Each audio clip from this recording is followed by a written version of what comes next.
Hi everyone, this is Master Matt, and we're finally back in the dojang, and today we're going to go through how to properly do a front roll.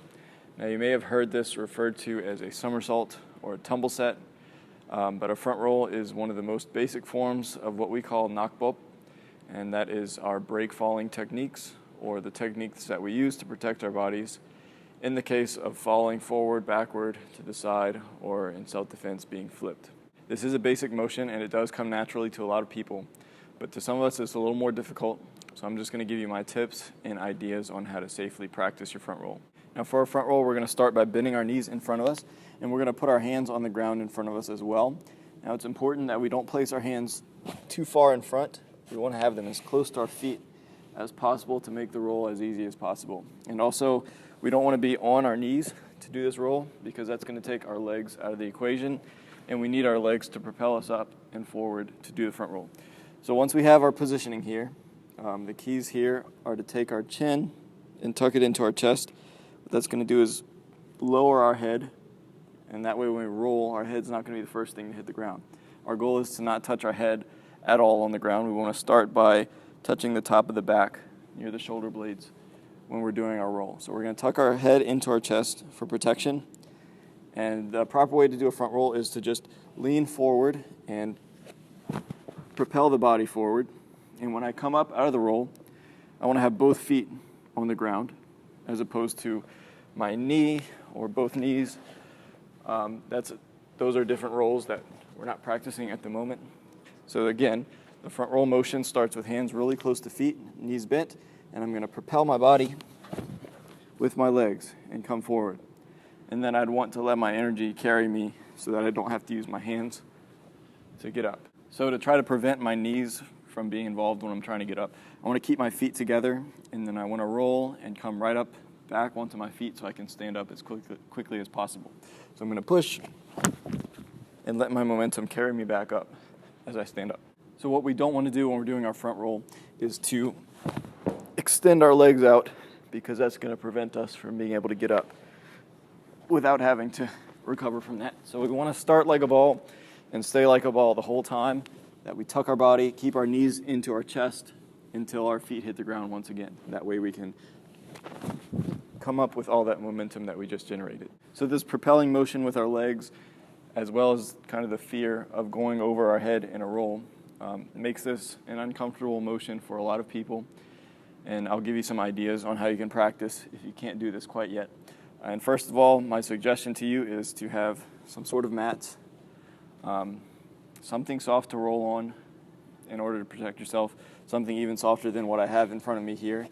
You can use those really thick crash mats. If you have those, go to a gymnastics gym, or if you have a martial arts school you go to, they should have something for you to practice rolls on, because you want to take out any injuries from just impacting the ground, and you want to just worry about the proper form of your roll when you're doing that. If you don't have anything soft, if you don't have any mats, your next best option is to use the grass outside, as long as it is soft, but that is more risky, and I would definitely recommend you to go to a school and have some sort of instructor to help you when you're doing this.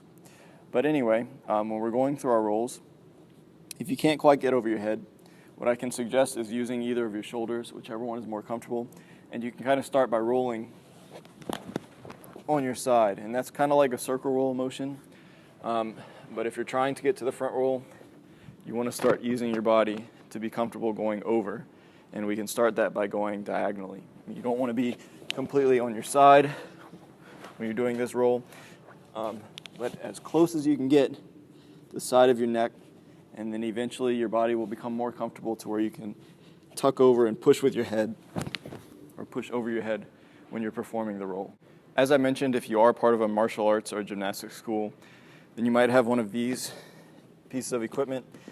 Honestly, I don't even know what it's called, but we can use this to help us with our front roll. I would suggest you have an instructor do this with you so they can help spot and roll with you.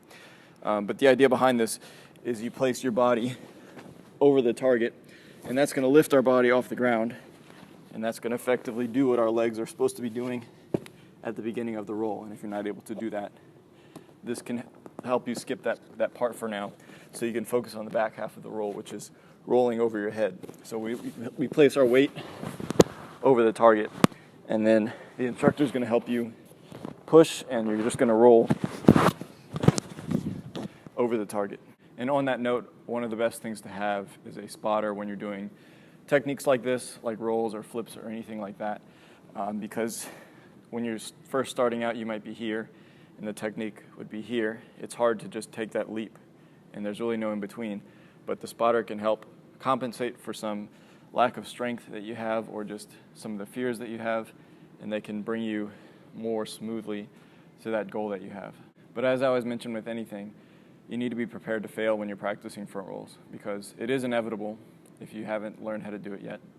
And you need to be comfortable with that reality. So if you're in the middle of pushing for a front roll and you don't feel like you're not going to quite get it, you need to be able to roll or fall onto your side so you can still protect that neck. But my best advice to you is to have a professional or an instructor or somebody that can spot you to work with you through the movement. I hope this video helped you grasp a better understanding of the front roll, and I hope it can help you practice at home or wherever you're practicing. Remember that any progress is good progress, and everybody works on their own timeline. So don't give yourself some deadline or unreachable goal that's going to stress you out or discourage you when you don't make it.